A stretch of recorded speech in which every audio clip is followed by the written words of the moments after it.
ಕಡೆ ಕೃಷ್ಣನಿಗೆ ಬೆಣ್ಣೆ ಪ್ರಿಯ ಆದರೆ ಇಲ್ಲಿ ಕೃಷ್ಣನಿಗೆ ಮುಳ್ಳು ಸೌತೆ ಪ್ರಿಯ.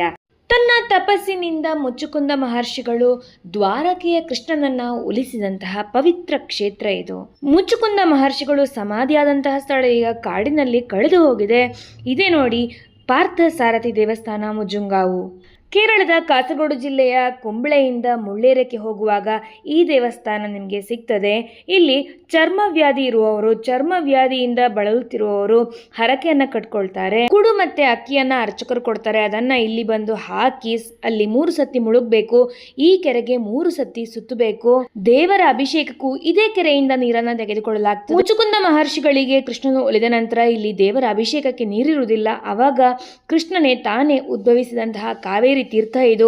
ಕಾವೇರಿ ಸಂಕ್ರಮಣದಂದು ಇಲ್ಲಿ ಚರ್ಮವ್ಯಾಧಿ ಇರೋರು ಬಂದು ಸ್ನಾನ ಮಾಡ್ತಾರೆ. ದೇವರ ಅಭಿಷೇಕಕ್ಕೂ ಭಕ್ತರ ಸ್ನಾನಕ್ಕೂ ಒಂದೇ ನೀರು ಉಪಯೋಗಿಸುವುದು ಈ ದೇವಸ್ಥಾನದಲ್ಲಿ ಮಾತ್ರ ಅಂತ ನಾನು ಹೇಳಿದ್ರೆ ನೀವು ನಂಬಲೇಬೇಕು. ಯಾಕಂದ್ರೆ ಇದು 100% ಸತ್ಯ. ಆದ್ರೂ ಕೂಡ ಈ ಕೆರೆಯ ನೀರು ಕ್ರಿಸ್ಟಲ್ ಕ್ಲಿಯರ್. ಕೆರೆಗೆ 3 ಸಲ ಸುತ್ತಿದ ನಂತರ ಮತ್ತೆ ದೇವಸ್ಥಾನಕ್ಕೆ ಬಂದು ಮತ್ತೆ ನಾವು ಪೂಜೆಯನ್ನ ನೋಡಬೇಕು. ಪೂಜೆ ಆದ್ಮೇಲೆ ನಮಗೆ ಪ್ರಸಾದ ಕೊಡ್ತಾರೆ. ಪ್ರಸಾದ ತುಂಬಾ ವಿಶೇಷ. ಮುಳ್ಳು ಸೌತೆ ಹಾಗೆ ಅವಲಕ್ಕಿ ಕೊಡ್ತಾರೆ. ತುಂಬಾ ಟೇಸ್ಟಿ ಆಗಿರುತ್ತೆ ಅವಲಕ್ಕಿ ಅಂತೂ. ಹಾಗಾದ್ರೆ ನೀವು ಕೂಡ ಇಲ್ಲಿಗೆ ಬನ್ನಿ.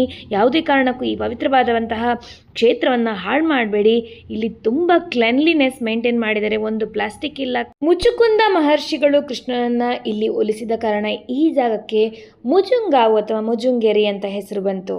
ನಮ್ಮ ಧರ್ಮ ನಮ್ಮ ಹೆಮ್ಮೆ. ಜೈ ಶ್ರೀರಾಮ್, ಜೈ ಶ್ರೀ ಕೃಷ್ಣ.